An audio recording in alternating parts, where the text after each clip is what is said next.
হয়ে গেল। Madam madam দুটা টাকা দিয়ে দেন ম্যাডাম, সকাল থেকে কোনো কিছু খাই নাই। থেকে যে আসে এরা, যাচ্ছে একটা শুভ কাজে, তার উপর আবার ভিক্ষা চেয়ে দিল একটা কথা। কি যে হয় একমাত্র আল্লাহ জানে। ম্যাডাম ম্যাডাম আপনি টাকা পড়ছে ম্যাডাম। ধন্যবাদ ধন্যবাদ তোকে। ম্যাডাম ধন্যবাদ দিয়ে কি হইব, ধন্যবাদ দিয়ে তারা আমার পেট ভরতো না। আপনার কত বড় একটা উপকার করলাম, আপনি বেশি না আমারে 10টা টাকা দেন। টাকা কি গাছে ধরে নাকি যে তুই চাইলি আর তোকে দিয়ে দিব? যত সব, কোথা থেকে যে আসে এরা। দেখছো এই দুনিয়াত মানুষে উপকার করাটাই ভুল। ধ্যাৎ, যা যা আর কত দূরে যাবি, যাবি তো শেষমেশ আমার অফিসে। যাই হোক দেখি নতুন কোনো কেউ আসে কিনা। এই তো আরেকজন আসতেছে। ভাইয়া ভাইয়া আমার 5টা টাকা দিয়া দেন ভাইয়া, সকাল থেকে কোনো কিছু খাই না ভাইয়া। টাকা কি গাছে ধরে? হ্যাঁ, আমি নিজে একটা ফকির, ও আবার আমার কাছে টাকা যাচ্ছে। পারলে তুই আরো আমাকে এগুলো দিয়ে দে। ভাইয়া আমার টাকাগুলি, ভাইয়া আপনার টাকা পড়ছে ভাইয়া। ভাইয়া আমার টাকাগুলি কি লিখে নিলেন ভাইয়া? তোকে ধন্যবাদ। ভাইয়া আমার টাকাগুলি আমার দিয়া দেন ভাই, ওই সকাল থেকে রোদের ভিতরে বইয়া থেকে মাত্র 3টা টাকা পাইছি।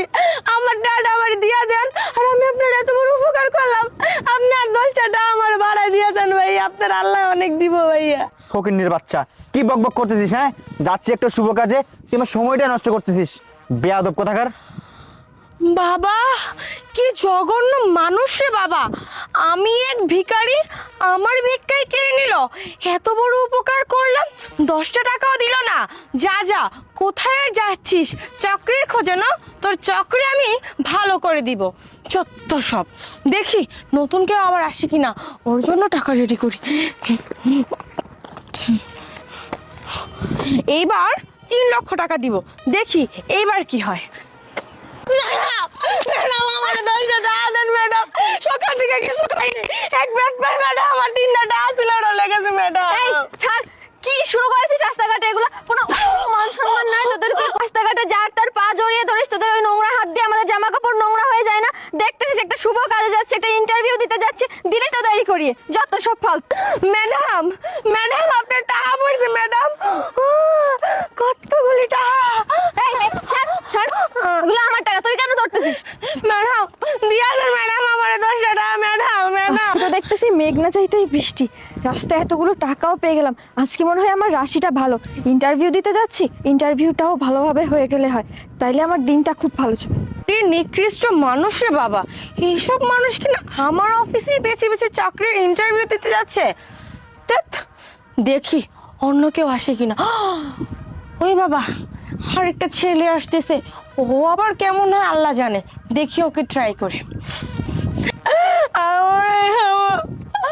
ভাইজান ভাইজান ভাইজান ভাইজান আমার ঘরে দাদি সাহায্য করেন ভাইজান, আমি সকাল থেকে কিছু খাই নাই, কেউ আমার কোনো সাহায্য করে নাই। একজন আমার থেকে আরো টাকা পয়সা সব লয়ে গেছে ভাইজান। ঠিক আছে আপু, আপনি কান্না করবেন না, আমিও একজন গরিব মানুষ। তাছাড়া আপনার অসহায়তার কথা শুনে আমার খুব খারাপ লাগলো। আমার কাছে তেমন কোনো টাকা পয়সা নেই, যা আছে আমি এটাই আপনাকে দেব। 50 টাকা ভাইজান, আমি 50 টাকা নোট কতদিন ধরে দেই না ভাইজান, আল্লাহ আপনি ভালো করুক ভাইজান। আচ্ছা আচ্ছা ঠিক আছে, আমার ইন্টারভিউ দেরি হয়ে যাচ্ছে, আমি একটা চাকরির ইন্টারভিউ দিতে যাচ্ছি। আচ্ছা ঠিক আছে, দোয়া করি যাতে চাকরি হয়। ভাইজান দাঁড়ান ভাইজান, আপনার টাকা পড়ছে কতগুলি টাকা? না না, এই টাকাগুলো আমার না, আমি এখনো এত টাকার মালিক হতে পারি। আমার মন বলতেছে এই টাকাগুলোর মালিক কোনো পথচারী, হয়তো বা কোনো কারণে টাকাগুলো পড়ে গেছে। আপনি এক কাজ করেন, আপনি যেহেতু এখানে আছেন, এক কাজ করবেন, যদি কেউ টাকার সন্ধান চেয়ে আপনার কাছে আসে, আপনি টাকাগুলো দিয়ে দিন। না ভাইজান, এতগুলো টাকা আমি কই রাখবো? মানুষ তো আমার 3 টাকা এলে গেছে গা ভাইজান, এতগুলো টাকা পাইলে তো আমার মাইরে লাইবো। ভাইজান এক কাজ করেন, আপনার চাকরি করা লাগবে না, আপনি এগুলি নিয়ে ব্যবসা না করেন। না না, আমি অন্য টাকা কেন দিব? আমার ফ্যামিলি থেকে শিক্ষা সবসময় সাদাকে সাদা বলো, কালোকে কালো বলো, এটা আপনার কাছে রাখুন। কেউ যদি সন্ধান চেয়ে আসে আপনার কাছে, আপনি দিয়ে দিবেন। আমি গেলাম আপু, আমার চাকরির ইন্টারভিউ দিতে হবে, গেলাম। বাবা এই দুনিয়াতে এত ভালো মানুষও আছে, আমি হেল্প চাইতে চাইতে আমাকে 50 টাকা দিল, তারপরে আবার 4 লক্ষ টাকা দেখেও একটা টাকাও নিল না। যা বোঝার আমি বুঝতে পেরেছি, যাই এখন আমি আমার অফিসে চলে যাই।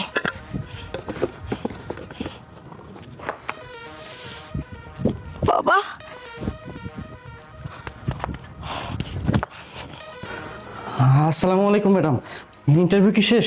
ওয়ালাইকুম আসসালাম, কে আপনি? ম্যাডাম, আমি অফিসে চাকরি নেওয়ার জন্য ইন্টারভিউ দিতে আসছি। এই যে মিস্টার, আপনি কি বললেন? আপনি আসছেন ইন্টারভিউ দিতে? দেখছেন আপনি কি বলে, কোথা থেকে উঠে আসছে? ওনাকে দেখে মনে হচ্ছে যে আফ্রিকার জঙ্গল থেকে উঠে আসছে। চুলের কি অবস্থা! ভাই কি যে বলেন না, আমি এই, ওঠেন এখান থেকে, ওঠেন। আপনি সাহস করে এখানে বসছেন? ছোট লোকের বাচ্চা, গায়ে দিয়ে কি গন্ধ! অনেক গন্ধ। এই ছোট বলতে এখান থেকে চল, এখান থেকে বস, যা। ভাই মনে হয় আপনারা আমার সাথে এমন করতেছেন কেন? আরে তুই এখান থেকে সরে, সরে তারপরে কথা বল, ওখানে বসে কথা বল। ছি, মনে হচ্ছে ড্রেনের পচা দুর্গন্ধ। ঠিকই বলেছেন, এই লোকটা আসার পর থেকে এরকম দুর্গন্ধ ছড়িয়েছে। আপনি যে এত বড় একটা কোম্পানিতে ইন্টারভিউ দিতে আসবেন, একটু গোসল দিয়ে পরিপাটি হয়ে আসবেন না? আপনার ভিতরে কি কোনো সাধারণ কমন সেন্স নাই নাকি? আরে ভাইয়া, আপনি ঠিকই বলেছেন, কমন সেন্স থাকলে কি আর এইভাবে আসতো? আরে আপনি ঠিক। এই শুনেন, আপনাদের ইন্টারভিউ নেওয়া শেষ, আপনারা এখন আসতে পারেন। আরে এই, আপনি কি বলছেন? হ্যাঁ, আমাদের ইন্টারভিউ না শেষ মানে? আপনি কি মগের মুলক পেয়েছেন নাকি? আপনাদের অফিসের বসকে, হ্যাঁ আপনার বসকে ডাকুন, যান। আমার অফিসের বসকে ডাকতে হবে না, আমি যেটা বলছি সেটা, আপনারা এখন আসতে পারেন। এই, আপনি কি আমাদের পাগল পেয়েছেন নাকি যে যেতে বলবেন আর চলে যাব? এই, আপনি কি কানে শোনেন না? আপনাকে কি বলছি? হ্যাঁ, আপনাকে বলছি না যে আপনার অফিসের বসকে ডাকতে? ডাকুন বলছি। আপনারা তো অভদ্র কেন? আপনাদের কখন চলে যাইতে বলছে, আপনারা জান নাই কেন? এই এখানে এত চিৎকার চেঁচামেচি কিসের? ম্যাডাম দেখেন, ওনাদেরকে কখন চলে যাইতে বলছে, ওরা এখনো যায় নাই। এই আপনাদের সমস্যা কি? আপনাদেরকে চলে যেতে বলতেছি, আপনারা যাচ্ছেন না কেন? যাচ্ছি না মানে? আরে এই, তুই সেই রাস্তার ফকিরটা না যে কিনা সকালবেলা ব্রিজে ভিক্ষা করতেছিলি? আমাদের এত বড় একটা কোম্পানিতে একটা ভিক্ষুক চলে আসছে। আরে এই, এটা যদি আমাদের বস জানতে পারে, তোকে এখান থেকে ঘাড় ধাক্কা দিয়ে বের করে দিবে। যা বলছি। এই চুপ করেন আপনি। আপনি কাকে ভিক্ষুক বলছেন? আপনি জানেন ইনি আমাদের অফিসের বস? এই কি বলেন আপনি? হ্যাঁ, আপনি কি আমাদের সাথে মজা নিচ্ছেন? উনি যদি আপনাদের অফিসের বস হয়ে থাকে, তাহলে উনি সকালবেলা রাস্তায় ভিক্ষা কেন করলো? ভিক্ষা কেন করছিলাম এটা আমি একটু পরেই বলতেছি, আগে আমি আমার পরিচয়টা দিয়ে নিই। আমি হচ্ছি শিকদার গ্রুপ অফ ইন্ডাস্ট্রি একমাত্র কর্ণধর মিস সোনালী আক্তার। আমি ভিক্ষুক কেন সেজেছিলাম শুনবেন?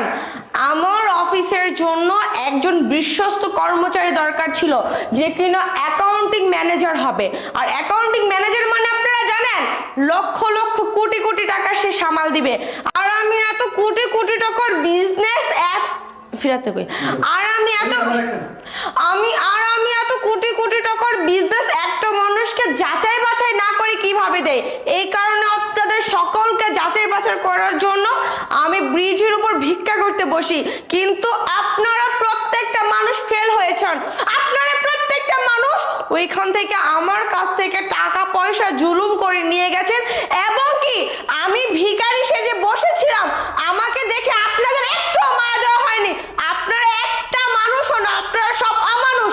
আপনারা কি করে পারলেন একজন ভিখারি পথচারীর কাছ থেকে টাকা পয়সা সমস্ত কিছু কেড়ে নিয়ে তাকে কোনো সাহায্য সহযোগিতা না করে চলে আসতে? আপনাদেরকে লজ্জা লাগে না? এত কিছু হয়ে যাওয়ার পরও আপনারা কিভাবে ভাবলেন যে আপনাদের এই অফিসে চাকরি হবে? আর কি বলবো, আপনারা এতটাই লোভী যে আপনাদের সামান্য কমন সেন্সও নেই। একটা ভিখারির কাছে কি করে 1 লাখ 2 লাখ 3 লাখ টাকা 4 লাখ টাকা আসতে পারে? এত টাকা যদি আমি রাস্তায় পেতাম, তাহলে তো আমি কখনো ভিক্ষে করতাম না। এতটুক জিনিস আপনারা কখনো ভাবলেন না? আপনাদের মতো অমানুষের সাথে কথা বলে আমি আমার মূল্যবান সময় ব্যয় করতে পারবো না। আপনারা কি ভালোর ভালো এখান থেকে যাবেন, নাকি আমি পুলিশকে কল দিয়ে আপনাদেরকে জেলের ভাত খাওয়াবো? এই দাঁড়ান, আপনারা সবাই যাওয়ার আগে যে যত টাকা নিয়েছেন সমস্ত টাকা এখানে বুঝিয়ে দিয়ে যান।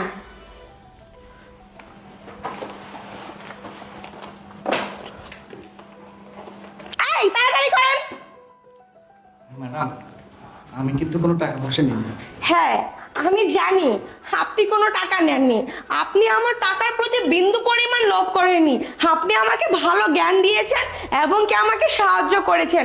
আপনি জানেন, এরকম মানুষদের সাথে কথা বলে, এরকম মানুষদের সাথে ট্রাই করে, আর তারপরে যখন আমি আপনাকে দেখেছি না, আমার চোখ কপালে উঠে গেছে যে এ দুনিয়াতে এত ভালো মানুষ আছে যে কিনা পরোপকার করে। আর এত সমস্যা থাকার পর আপনি আমাকে সাহায্য করেছেন, আমি কি করে ভুলে যেতে পারি? আপনি জানেন, আপনার মতো একজন যোগ্য ব্যক্তিকে আমার অফিসে চাকরি দেওয়ার জন্য আমি এই অফিসের বস হয়ে আমি রাস্তার মধ্যে রোদে বসে থেকে আপনাদের সবাইকে পরীক্ষা করেছি। আর আপনার মতো কর্মচারী পেলে আমার অফিস অনেক দূর এগিয়ে যেতে পারবে, আমার কোম্পানির নাম বিশ্বে উঠে যাবে। যাই হোক, আমি আর কথা বলতে চাই না, আজকে থেকে আপনি ওই অফিসে জয়েন করবেন, ঠিক আছে? আর শোনেন, আপনি বলেছিলেন আপনার কাছে তেমন টাকা নেই, আপনি আমাকে 50 টাকা দিয়ে হেল্প করেছেন, সেটাও আমার মনে আছে। এই নিন 2 লক্ষ টাকা। 1 লক্ষ টাকা দিয়ে আপনি আপনার সমস্ত চাহিদা মেটাবেন, আর 1 লক্ষ টাকা আগামী স্যালারি পাওয়া পর্যন্ত আপনি খরচ করবেন। ম্যাডাম, আপনি আসলে মহান মানুষ। আর ম্যাডাম, একটা কথা বলি, আমি গরিব হতে পারি কিন্তু আমার সততা আছে। সবসময় আমি চেষ্টা করি মানুষের বিপদ আপদে পাশে থাকার জন্য। আর চাকরির কথা বললেন না ম্যাডাম, আমার চাকরিটা খুব প্রয়োজন ছিল। আমার বাড়িতে আমার অসুস্থ মা, আমার অসুস্থ বাবা। ম্যাডাম, এই চাকরিটা পেয়ে আমার যে কত বড় উপকার হলো আমি বোঝাতে পারবো না। তবে আপনি আমার প্রতি যে বিশ্বাসটা রেখেছেন, আমি কথা দিচ্ছি আমি আমার 100% দিয়ে ট্রাই করবো আপনার কোম্পানিকে বিশ্বের কাছে, শুধু বাংলাদেশ নয় গোটা বিশ্বের কাছে তুলে ধরার চেষ্টা করব। ঠিক আছে, ধন্যবাদ আপনাকে। আর আপনি আপনার সততার পুরস্কার পেয়েছেন, এখন আপনি আসতে পারেন। আচ্ছা ঠিক আছে ম্যাডাম। আচ্ছা ঠিক আছে। আসসালামু আলাইকুম। ওয়ালাইকুম আসসালাম। আচ্ছা, তুমি টাকাগুলি নিয়ে যাও।